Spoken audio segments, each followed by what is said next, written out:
Hi friends, welcome back to my channel Elim vlogs. இன்னைக்கு நம்ம passion fruit syrup எப்படி பண்றதுன்னு பார்க்கலாம். இதுக்காக வீட்லயே விளைஞ்ச நல்ல பழுத்த passion fruit பழம் டெய்லி 1 2ன்னு கீழ விழுறது தான் சேர்த்து வச்சு இப்படி பண்ணி காட்றேன் உங்களுக்கு. இந்த மாதிரி syrup பண்ணி ஃப்ரிட்ஜ்ல ஸ்டோர் பண்ணும்போது அதிக நாட்கள் கெட்டு போகாமலே இருக்கும். அதே மாதிரி வீட்ல யாராவது திடீர்னு வரும்போது அவங்களுக்கு ஒரு அருமையான ஜூஸ் நம்ம போட்டு கொடுக்கலாம். அப்போ எல்லாரும் இத வீட்ல ஒரு வாட்டியாவது ட்ரை பண்ணி பாருங்க. இப்போ வாங்க வீடியோக்குள்ள போலாம். இந்த syrup அல்லது ஸ்குவாஷ் பண்றதுக்கு தேவையான பொருட்களை பார்க்கலாம். 10 இருந்து 15 நல்ல பழுத்த பேஷன் ஃப்ரூட் பழம், தேவையான அளவுக்கு சர்க்கரை, 1 அல்லது 2 எலுமிச்சம்பழம், ஒரு சின்ன துண்டு இஞ்சி. இப்போ நான் இந்த ஸ்குவாஷ் பண்ணுறதுக்காக ஒரு 15 பழம் எடுத்துக்கிறேன். ஃபர்ஸ்ட் எல்லா பழத்தில் இருக்கிற பழுப்பை வந்து செப்பரேட் பண்ணி எடுத்துக்கலாம்.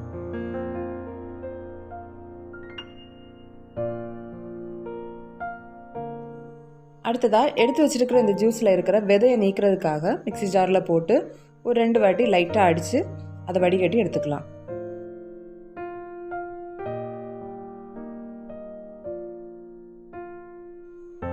வடிகட்டி எடுக்கக்கூடிய இந்த ஜூஸை நம்ம வீட்டில் இருக்கக்கூடிய சாதாரண ஒரு கப்பில் வந்து எவ்வளோ இருக்குங்கிறத அளந்து வச்சுக்கோங்க.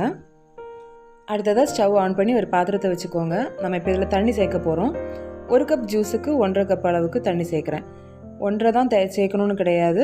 தண்ணியோட அளவை நீங்கள் கூட்டவோ குறைக்கவோ செய்யலாம். தண்ணி கூடினா நம்ம சிரப்பு வந்து கொஞ்சம் லூஸாக இருக்கும். தண்ணி கம்மியாக நீங்கள் சேர்த்திங்கன்னா கொஞ்சம் கெட்டியாக இருக்கும். அவ்வளோதான். நான் இன்றைக்கி 1க்கு 1.5ங்கிற அளவுக்கு தான் தண்ணி சேர்க்குறேன்.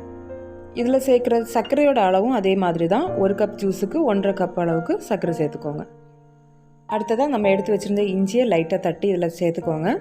தண்ணி கொதிக்கும் போது அந்த இஞ்சி சாரெல்லாம் இலகி அது ஒரு நல்ல ஃப்ளேவரை கொடுக்கும். இஞ்சி சேர்க்குறது வந்து ஆப்ஷனல் தான். நல்ல ஹை ஃப்ளேமில் வச்சு இதை நல்லா கிளறி விட்டுட்டே இருங்க.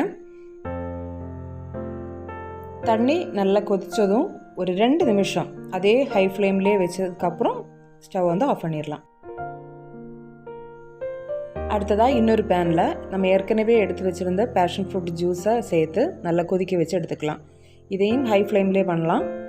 எனக்கு இன்றைக்கி 2 கப் அளவுக்கு பேஷன் ஃப்ரூட் ஜூஸ் இருந்துச்சு. இதுக்காக நான் 3 கப்பு தண்ணி சேர்த்தேன், 3 கப்பு சுகர் சேர்த்துருக்கேன்.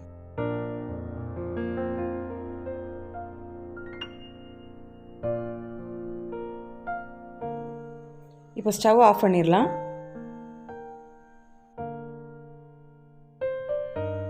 அடுத்ததாக ஒரு பவுலில் நம்ம இப்போ காய்ச்சி எடுத்துருக்கிற அந்த சீனிப்பாகும் பேஷன் ஃப்ரூட் ஜூஸையும் மிக்ஸ் பண்ண போகிறோம். ரெண்டுமே ஒரே டெம்பரேச்சரில் இருக்கிற மாதிரி மிக்ஸ் பண்ணிக்கோங்க.